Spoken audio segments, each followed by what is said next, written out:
ஆடி வெள்ளிக்கிழமையன்று வீரன்குளம் கிராமம் அந்த அதிகாலையிலேயே திருவிழா கோலம் பூண்டிருந்தது. ஒவ்வொரு வீட்டின் வாசலிலும் பெரிய பெரிய கோலங்கள், வாசல் முழுக்க மாமர இலை தோரணங்கள் கட்டப்பட்டிருந்தன. பெண்கள் தலையில் பூ வைத்து கைகளில் பூஜை தட்டுடன் கோவிலை நோக்கி நடந்து கொண்டிருந்தார்கள். தொலைவில் அம்மன் கோவிலில் இருந்து ஒலித்த நாதஸ்வரமும் மேலசத்தமும் அந்த காளையையே இன்னும் புனிதமாக மாற்றியது. ஆதவன் வழக்கம் போல சூரியன் உதிக்கும் முன்பே எழுந்திருந்தான். குளித்துவிட்டு வீட்டின் முன் இருந்த துளசி மாடத்தில் ஒரு நொடி கைகளை கூப்பி வணங்கினான். பிறகு வாசலில் இருந்த மாட்டிற்கு தீவனம் போட்டுவிட்டு கொட்டகையை சுற்றி ஒரு முறை பார்த்துவிட்டு உள்ளே வந்தான். அந்த நேரம் சமையலறையில் காமாட்சி வெண்பொங்கலும் சர்க்கரை பொங்கலும் செய்து கொண்டிருந்தார். நெய் மனம் வீடு முழுக்க பரவி இருந்தது.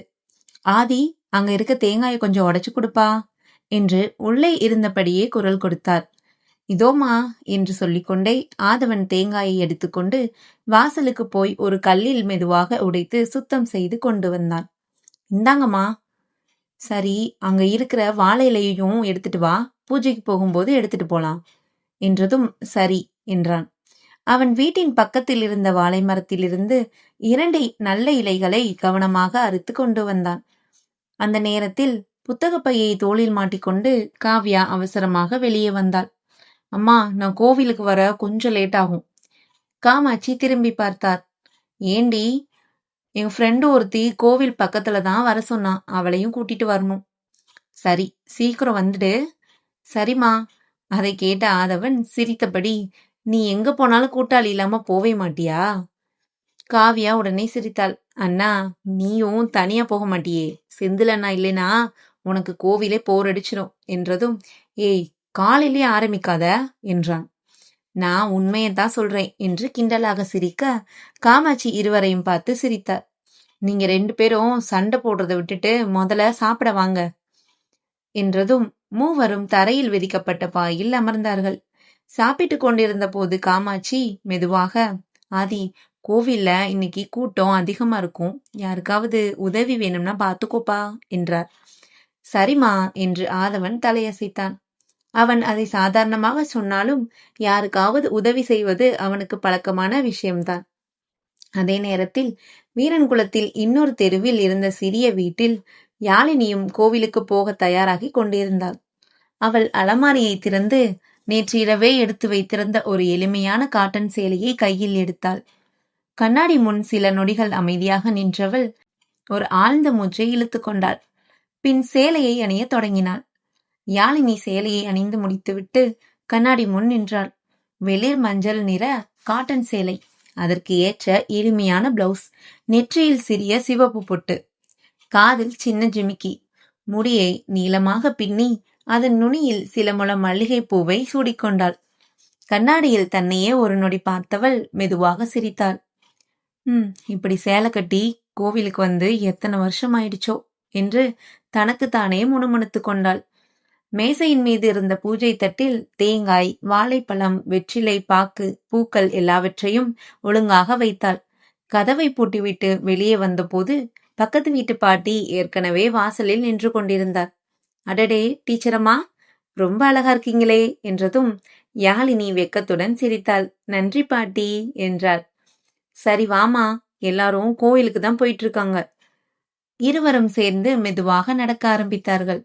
தெருவெங்கும் திருவிழா உற்சாகம் நிறைந்திருந்தது. சிறிய குழந்தைகள் புது பாவாடை சட்டை அணிந்து ஓடி விளையாடி கொண்டிருந்தார்கள். வீட்டின் வாசலில் நின்ற பெண்கள் ஒருவரை ஒருவர் பார்த்து சிரித்தபடி பேசிக் கொண்டிருந்தார்கள். யாழினியை பார்த்ததும் பலரும் புன்னகையுடன், வாங்க டீச்சரம்மா, கோவிலுக்கா என்று அன்பாக விசாரித்தார்கள். அவளும் ஒவ்வொருவரிடமும் சிரித்தபடியே ஆமாங்க என்று பதில் சொன்னாள். அந்த அன்பான வரவேற்பு அவள் மனதில் இருந்த அந்நிய உணர்வை கொஞ்சம் கொஞ்சமாக குறைத்தது.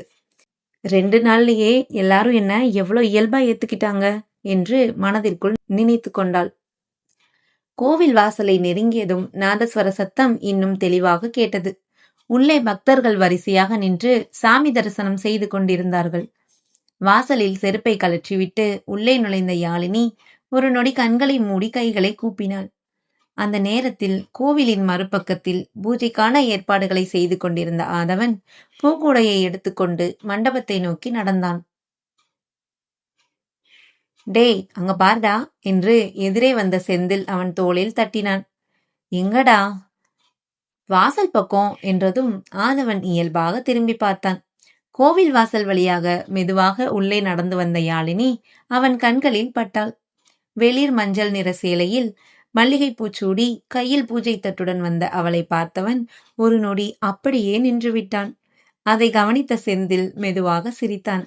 என்னடா ஆதி, பூஜை செய்ய வந்தியா இல்ல யாரையாவது பார்க்க வந்தியா என்றதும் ஆதவன் உடனே சுதாரித்து கொண்டு, டேய் வாயை மூடிட்டு அந்த மாலை எடுத்துட்டு வா என்று சொல்லிவிட்டு வேகமாக முன்னால் நடக்க ஆரம்பித்தான். செந்தில் மட்டும் அவனை பார்த்து குறும்பாக சிரித்து கொண்டே ஆரம்பிச்சிடுச்சு என்று தனக்குத்தானே முணுமுணுத்தான். கோவிலுக்குள் பக்தர்கள் வரிசையாக நின்று சாமி தரிசனம் செய்து கொண்டிருந்தார்கள். மணியோசையையும் நாதஸ்வர இசையையும் ஒன்றாக கலந்த அந்த சூழல் மனதிற்கு ஒரு அமைதியை தந்தது. யாழினியும் பக்கத்து வீட்டு பாட்டியுடன் வரிசையில் நின்றாள். கற்பூர வாசனையும் மல்லிகைப்பூ மணமும் காற்றில் கலந்திருந்தது. சாமியை பார்த்தபடி கண்களை மூடியவள் மனதிற்குள் அமைதியாக ஒரு வேண்டுதலை வைத்தாள். நான் தேடி வந்த உண்மை எதுவோ அதை தெரிஞ்சுக்க எனக்கு தைரியம் கொடுங்க என்று அவள் வேண்டிவிட்டு கண்களை திறந்த போது அர்ச்சகர் குங்குமமும் பிரசாதமும் கொடுத்தார். நல்லா இருப்பமா என்று ஆசிர்வதித்தார். நன்றி ஐயா என்று மரியாதையாக வாங்கி கொண்டாள். அந்த நேரத்தில் கோவில் மண்டபத்தின் மறுபக்கத்தில் ஆதவனும் செந்திலும் பக்தர்களுக்கு பிரசாதம் கொடுக்க உதவி செய்து கொண்டிருந்தார்கள். டே ஆதி, அந்த சக்கர பொங்கல் பாத்திரத்தை இங்க கொண்டு வா என்று ஒருவர் சொல்ல, இதோ வரேன் என்று சொல்லிக்கொண்டே ஆதவன் பாத்திரத்தை எடுத்துக்கொண்டு வந்தான். அப்போது எதிரே வந்த ஒரு சிறுவன் அவன் மீது மோதிவிட்டான். ஐயோ சாரி அண்ணா. பரவாயில்லடா, மெதுவா போ என்று அவன் சிரித்தபடியே சிறுவனின் தலையை வருடினான். அதை தூரத்தில் இருந்து பார்த்த யாழினி அறியாமலேயே புன்னகைத்தாள். எல்லார்கிட்டையும் இவ்ளோ இயல்பா பழகுறாரே என்று மனதிற்குள் நினைத்தாள். அதே நேரத்தில் ஆதவனும் பிரசாதத்தை கொடுத்து கொண்டே நிமிர்ந்து பார்த்தான். யாழினி தன்னை பார்த்து கொண்டிருப்பதை கவனித்தவுடன் இருவரின் பார்வையும் ஒரு நொடி சந்தித்தது. இந்த முறை யாரும் உடனே பார்வையை திருப்பவில்லை. ஆதவன் லேசாக புன்னகைத்தான். யாழினியும் பதிலுக்கு சின்னதாக சிரித்தார். அந்த சிறிய புன்னகையை பார்த்த செந்தில் ஆதவனின் காதருகே வந்து மெதுவாக, டேய் இப்பவும் முதல் நாள் கோபக்காரங்க மாதிரி தான் இருந்தாங்கன்னு சொல்ல போறியா என்று குறும்பாக கேட்டான். ஆதவன் சிரிப்பை அடக்கி கொண்டு, டேய் உனக்கு வேற வேலையே இல்லையா என்றான். வேலை இருக்கு, ஆனா இத பாக்குறது இன்னும் சுவாரஸ்யமா இருக்கு என்றதும் ஆதவன் அவனை முறைத்து பார்த்தான். இன்னும் பேசினா இந்த பாத்திரம் முழுக்க உன் கையில கொடுத்துட்டு நான் கிளம்பிடுவேன் என்றான். சரி சரி கோபப்படாத என்று சொல்லிவிட்டு செந்தில் சிரித்தபடியே அங்கிருந்து நகர்ந்தான். அதை பார்த்த யாழினிக்கு என்ன பேசுகிறார்கள் என்று புரியவில்லை. ஆனால் செந்தில் ஏன் அடிக்கடி ஆதவனை கிண்டல் செய்கிறான் என்ற கேள்வி மட்டும் அவள் மனதில் தோன்றியது. அதே நேரத்தில் கோவில் வெளியில் இருந்து ஒருவர் அவசரமாக உள்ளே ஓடி வந்தார். ஆதவா, கொஞ்சம் வெளியே வாப்பா, ஒரு உதவி வேணும். ஆதவன் உடனே என்னாச்சு என்று கேட்டபடியே வேகமாக வெளியே நடந்தார். யாழினியும் என்ன நடந்தது என்ற பதட்டத்துடன் அந்த பக்கமே திரும்பி பார்த்தாள். ஆதவா, சீக்கிரம் வாப்பா என்று பதற்றத்துடன் கூப்பிட்டு கொண்டே வந்தார் ஊரில் இருந்த பெரியவர் சுப்பிரமணி. ஆதவன் வேகமாக அவரிடம் சென்றான். என்னாச்சு அண்ணே? கோவில் பின்பக்கத்துல ஒரு பாட்டிக்கு தலை சுத்துற மாதிரி இருக்கு, கொஞ்சம் உட்கார வச்சிருக்கோம் என்றதும், சரி சீக்கிரம் வாங்க என்று சொல்லிவிட்டு அவன் விரைவாக அந்த பக்கம் நடந்தான். அதை பார்த்த யாழினியும் அமைதியாக அவர்களை பின்தொடர்ந்தாள். கோவிலின் பின்புறத்தில் இருந்த அரச மர நிழலில் ஒரு வயதான பாட்டி சுவரில் சாய்ந்தபடி அமர்ந்திருந்தார். அருகில் சில பெண்கள் பதற்றமாக நின்று கொண்டிருந்தார்கள். என்னம்மா, என்ன பண்ணுது என்று கேட்டபடியே ஆதவன் பாட்டியின் அருகில் மண்டியிட்டு அமர்ந்தான். காலையில இருந்து விரதம்டா, கொஞ்சம் தலை சுத்துற மாதிரி இருக்கு என்று மெதுவாக சொன்னார் அந்த பாட்டி. ஒண்ணு பயப்படாதீங்க என்று ஆறுதல் கூறியவன் அருகில் இருந்தவர்களை பார்த்தான். யாராவது கொஞ்சம் தண்ணி கொடுத்தீங்களா? சீக்கிரம் யாராவது தண்ணி கொண்டு வாங்க என்றான். அவன் சொல்லி முடிப்பதற்குள் யாழினி அங்கிருந்த குடத்திலிருந்து ஒரு டம்ளர் தண்ணீர் எடுத்து வந்து நீட்டினாள். இந்தாங்க என்றாள். தேங்க்ஸ் என்று சொல்லிவிட்டு ஆதவன் தண்ணீரை மெதுவாக பாட்டிக்கு கொடுத்தான். சில நிமிடங்கள் கழித்து பாட்டி கொஞ்சம் தெளிவானார். இப்போ பரவாயில்லையா என்று யாழினி மெதுவாக கேட்டாள். இப்போ நல்லா இருக்குமா என்று பாட்டி சிரித்தார். அருகில் இருந்த பெண்களில் ஒருவர், காலையிலிருந்து எதுவுமே சாப்பிடாம இருந்ததுனால தான் இப்படி ஆயிடுச்சு என்றனர். அதை கேட்ட ஆதவன், விரதம்னா கூட உடம்பு பார்த்துக்கணும் பாட்டி, வயசான பிறகு இப்படி பட்டினியா இருக்கக்கூடாது என்றான். சரிப்பா, இனிமே கவனிச்சுக்கிறேன் என்று பாட்டி தலையசைத்தார். அந்த நேரத்தில் யாழினி தனது பூஜை தட்டில் இருந்த வாழைப்பழத்தை எடுத்தாள். பாட்டி, இதை சாப்பிடுங்க என்று அன்பாக கொடுத்தாள். இல்லம்மா, நீ சாப்பிடு. எனக்கு பரவாயில்ல, நீங்க சாப்பிடுங்க பாட்டி என்று சிரித்தபடியே அவள் வற்புறுத்தினாள். பாட்டியும் வாங்கி சாப்பிட்டார். அருகில் நின்றிருந்த ஊர் மக்கள் இதையெல்லாம் அமைதியாக பார்த்து கொண்டிருந்தார்கள். நம்ம டீச்சர் அம்மாவுக்கு ரொம்ப நல்ல மனசு என்று ஒரு பெண் மெதுவாக சொல்ல, ஆதவன் அந்த வார்த்தையை கேட்டான். அவன் பார்வை ஒரு நொடி யாழினியை நோக்கி சென்றது. முதல் நாள் அவளை பற்றி மனதில் உருவாக்கிய எண்ணம் இப்போது முற்றிலும் மாறியிருந்தது. யாழினி அதை கவனிக்கவில்லை. அவள் இன்னும் பாட்டியிடம், இப்போ வீட்டுக்கு போய் கொஞ்சம் ஓய்வெடுங்க என்று சொல்லிக் கொண்டிருந்தாள். அந்த நேரத்தில் கோவில் வாசலுக்கு வெளியே நிறுத்தப்பட்டிருந்த கருப்பு நிற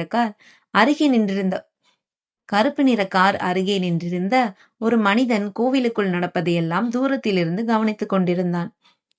அவன் மெதுவாக தனது கைபேசியை எடுத்தான். திரையில் ஒரு எண்ணை அழுத்தினான். அழைப்பு இணைந்ததும் சார் என்று மட்டும் சொன்னான். மறுமுனையில் இருந்த குரல் அமைதியாக கேட்டது. என்ன நடக்குதங்க? சார், அவங்க இப்போ கோவில்ல இருக்காங்க என்று காரின் அருகே நின்றிருந்த அந்த மனிதன் மெதுவாக பேசினான். மறுமுனையில் இருந்தவர் சில நொடிகள் அமைதியாக இருந்தார். அவ மட்டும்தானா? இல்ல சார், அந்த ஆதவனும் அங்கதான் இருக்கான். அந்த பெயரை கேட்டதும் மறுமுனையில் இருந்த குரல் சற்று மாறியது. அவங்க 2 பேரும் பேசிக்கிட்டாங்களா? ஆமா சார், ஊர் வேலைன்னு சேர்ந்து இருந்தாங்க. அந்த டீச்சர் ஒரு வயசான பாட்டிக்கு உதவி பண்ணாங்க. அந்த ஆதவனும் கூடவே தான் இருக்கான். மீண்டும் சில வினாடிகள் அமைதி. கண்காணிச்சுக்கிட்டே இரு. சரி சார். தேவையில்லாம யார்கிட்டையும் பேசாத, முக்கியமா அவளுக்கு சந்தேகம் வரக்கூடாது என்றார். புரியுது சார் என்றதும் அழைப்பு துண்டிக்கப்பட்டது. அந்த மனிதன் கைபேசியை பாக்கெட்டுக்குள் வைத்துவிட்டு கோவிலை இன்னொரு முறை பார்த்தான். அதன் பிறகு கருப்பு நிற கார் மெதுவாக அங்கிருந்து நகர்ந்தது.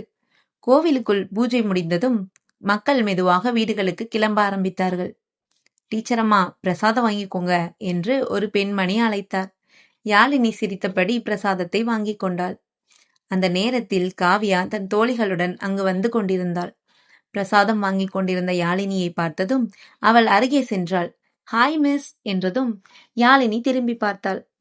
காவ்யா அங்கே நின்றிருந்தாள். ஹாய் காவ்யா என்றதும், என்ன மிஸ், சாமி கும்பிட்டாச்சா என்றாள். ஆமா காவ்யா, இப்பதான். நீ இப்பதான் வரியா என்று இருவரும் பேசிக் கொண்டிருந்த அந்த நேரத்தில் காமாட்சி அங்கே வந்தார். ஏ காவ்யா, இவ்வளோ நேரமா நீ கோவிலுக்கு வர என்று கேட்டுக்கொண்டே யாழினியை பார்த்தார். அப்போது காவ்யா, அம்மா, இவங்க தான் இங்கிலீஷ் மிஸ் என்றாள். ஓ, நீதானாமா? உன் பேர் என்ன என்று கேட்டார். யாழினிமா என்றார். ரொம்ப நல்ல பேருமா. நல்லா தரிசனம் பண்ணியாமா என்றதும், ஆமாங்கம்மா என்றாள். சரிம்மா, இது எங்க வீட்ல பண்ணின சக்கரை பொங்கல், வாங்கிக்கோமா என்று ஒரு சிறிய டப்பாவை அவளிடம் கொடுத்தார். ஐயோ, எதுக்குமா இதெல்லாம்? அதனால என்ன, நீ இந்த ஊருக்கு புதுசுதான், ஆனாலும் எங்க வீட்டு பொண்ணு மாதிரிதான் என்றதும் அந்த வார்த்தையை கேட்டதும் யாழினியின் முகத்தில் மென்மையான புன்னகை மலர்ந்தது. ரொம்ப நன்றிமா என்றாள். நன்றியெல்லாம் வேண்டாம்மா, நேரம் கிடைக்கும் போது வீட்டுக்கு வா என்றார். கண்டிப்பா வரேன் என்றான். அருகில் நின்றிருந்த ஆதவன் இதையெல்லாம் அமைதியாக கவனித்துக் கொண்டிருந்தான். காமாட்சி திரும்பி அவனை பார்த்தாள். ஆதி, யாழினி வீட்டுக்கு போற வழி இதேதானே, நீயும் அந்த பக்கமா தானே போற, கூடவே போயிட்டு வா என்றார். ஆதவன் பதில் சொல்லும் முன்பே, இல்லம்மா, நான் நடந்தே போயிடுறேன், பக்கத்து வீட்டு பாட்டியும் என் கூட தான் வந்தாங்க, அவங்க கூட போய்க்கிறேன் என்றாள் யாழினி. இதுல என்னம்மா இருக்கு, அவங்க கோவில்ல தான் கொஞ்ச நேரம் இருப்பாங்க, நீ தனியா ஏன் போகணும் என்றதும் யாழினி ஒரு நொடி ஆதவனை பார்த்தாள். ஆதவனும் அவளை பார்த்தான். சில நொடிகள் அமைதி. பிறகு ஆதவன் இயல்பாக, வாங்க, நானும் அந்த வழியாதான் போறேன் என்றான். இந்த முறை யாழினி மறுக்கவில்லை. சரி என்று மெதுவாக தலையசைத்தாள். இருவரும் கோவில் வாசலை விட்டு வெளியே நடக்க ஆரம்பித்தார்கள். அவர்களுக்கு பின்னால் அம்மன் கோவிலின் மணி மீண்டும் ஒலித்தது. அந்த ஒலி அவர்களுடைய வாழ்க்கையில் இன்னொரு புதிய அத்தியாயம் தொடங்கப் போகிறதைப் போல இருந்தது. இது உன்னோடு பேசாத நாட்கள். உங்கள் அன்பான ஆதரவுக்கு மனமார்ந்த நன்றி. இந்த எபிசோட் பிடித்திருந்தால் லைக் செய்யுங்கள். உங்கள் கருத்தை கமெண்டில் பகிருங்கள். உங்கள் நண்பர்களுடன் ஷேர் செய்யுங்கள். மேலும் இது போன்ற புதிய ஆடியோ நாவல்களை கேட்க அன்பு கதை நேரம் ஆடியோ நாவல் சேனலை சப்ஸ்கிரைப் செய்து பெல் ஐக்கானை அழுத்த மறக்காதீங்க. நாளை மீண்டும் ஒரு புதிய எபிசோடுடன் சந்திப்போம். அன்புடன் அன்பு கதை நேரம் ஆடியோ நாவல்.